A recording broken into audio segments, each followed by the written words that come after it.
Hi అండి, అందరికీ నమస్తే. మీరు కనుక మన ఛానల్ని ఫస్ట్ టైం చూస్తున్నట్లయితే కనుక మన ఛానల్ సబ్స్క్రైబ్ చేసుకోండి. అంతేకాదు పక్కన ఉన్న బెల్ ఐకాన్ కూడా యాక్టివేట్ చేసుకోండి. ఫ్రెండ్స్, ఈరోజు మనకు ఒక కొత్త అప్డేట్ అయితే వచ్చిందండి. బతుకమ్మ పండుగకు సంబంధించిన ఒక అప్డేట్ అయితే వచ్చింది. రేవంత్ సర్కార్ ఒక నిర్ణయం అయితే తీసుకోబోతుందండి.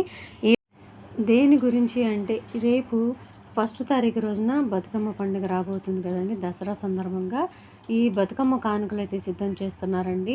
ఇంతకుముందు మనకి మహిళలకి చేనేత చీరలు 2 చీరలు ఇవ్వాలని చూశారు. కానీ చేనేత కార్మికులను ఇబ్బంది పెట్టడం ఇష్టం లేక రేవంత్ సర్కార్ అయితే ఒక నిర్ణయం తీసుకోబోతుందండి సరికొత్తగా.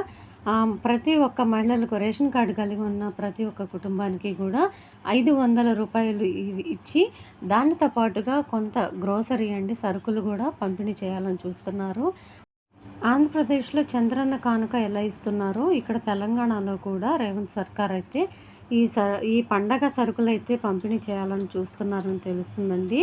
వాటితో పాటుగా ఒక 500 కూడా మహిళలకి పంపిణీ చేయాలని చూస్తున్నారు. రేషన్ కార్డు కలిగి ఉన్న వాళ్ళకేనండి ఈ అవకాశం అయితే. దాని మీద ప్లాన్ అయితే చేస్తున్నారు. వీటి కోసం సిద్ధం చేస్తున్నారండి. ఫస్ట్ తారీఖు రోజున ఇవి పంపిణీ చేయాలని. ఇవి రేషన్ షాపుల ద్వారా ఇస్తారా, మరి ఇంకే ఇతర పద్ధతుల ద్వారా ఇస్తారా అనేది ఆలోచన చేస్తున్నట్టు మనకైతే ఇన్ఫర్మేషన్ తెలిసిందండి. ఎలా పంపిణీ చేస్తారనేది 2-3 రోజుల్లో మనకి క్లారిటీ వచ్చే అవకాశం ఉంది. మొత్తం మీద రేవంత్ సర్కార్ అయితే ఒక కొత్త నిర్ణయం అయితే తీసుకుందండి. 500 రూపాయలతో పాటు కొంత పండగ సామాగ్రి సరుకులు కూడా ఇవ్వడానికే చూస్తున్నారు. ఆల్రెడీ వరద బాధితులు చాలామంది ఉంటారు కదండి. ఈ పండగ చేసుకోలేని పరిస్థితుల్లో కూడా ఉంటారు కదా.